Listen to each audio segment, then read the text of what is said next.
चंद्रपूर जिल्ह्यातील दिंडोरा बॅरेज प्रकल्पग्रस्तांच्या आंदोलनाचा आज 18वा दिवस असून या आंदोलनात चंद्रपूर, वर्धा आणि यवतमाळ जिल्ह्यातील शेकडो शेतकरी सहभागी झाले आहेत। वणा आणि वर्धा नदीचा संगम असलेल्या दिंडोरा येथे दिंडोरा बॅरेज प्रकल्प होत असून या बॅरेजसाठी 1100 हेक्टर जमीन अधिग्रहित करण्यात आली असून 3 जिल्ह्यातले 32 गावं प्रभावित होणार आहे।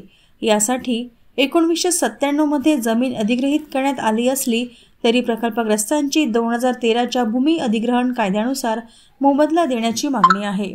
मुख्य म्हणजे आज मुख्यमंत्री देवेंद्र फडणवीस दिंडोरा बॅरेज प्रकल्प असलेल्या वरोरा तालुक्यात येत असले तरी प्रकल्पग्रस्त त्यांना भेटणार नसून आमच्या जनप्रतिनिधींनी मुख्यमंत्र्यांकडे आमच्या मागण्या मांडाव्या अशी प्रकल्पग्रस्त शेतकऱ्यांची भूमिका आहे।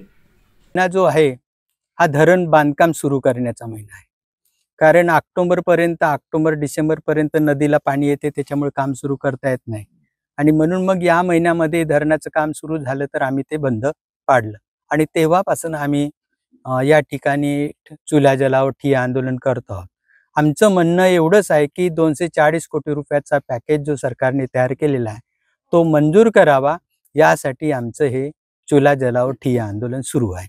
ते जरी वरोऱ्याला येत असले तरी आम्ही वरोऱ्यावरून हे अंतर काही दूर नाही आहे, एकतर अर्ध्या तासाचं अंतर आहे वरोरा ते दिंडोळा आणि आम्ही या ठिकाणी आंदोलनावरती आहोत आणि आंदोलन करत असताना त्यांचे कोणी प्रतिनिधी आले तर आम्ही त्यांच्यासोबत चर्चा करू आणि यानंतरही आमचं आंदोलन अधिक तीव्र स्वरूपात राहील 240 कोटी पॅकेज मिळेपर्यंत।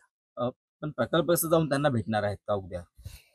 कारण की आम्ही आंदोलन करत आहोत आणि आमचे प्रतिनिधी आहेत बोतकुलवार साहेब, ते उद्या त्यांना भेटतील। आम्ही त्यांच्याकडून अपेक्षा करतो की आमच्या वतीनं तुम्ही त्यांना भेटावा आणि त्यांचा जो काही निरोप असेल तो आम्हाला कळवावा। आम्ही ठाण मांडून इथेच बसणार आहोत।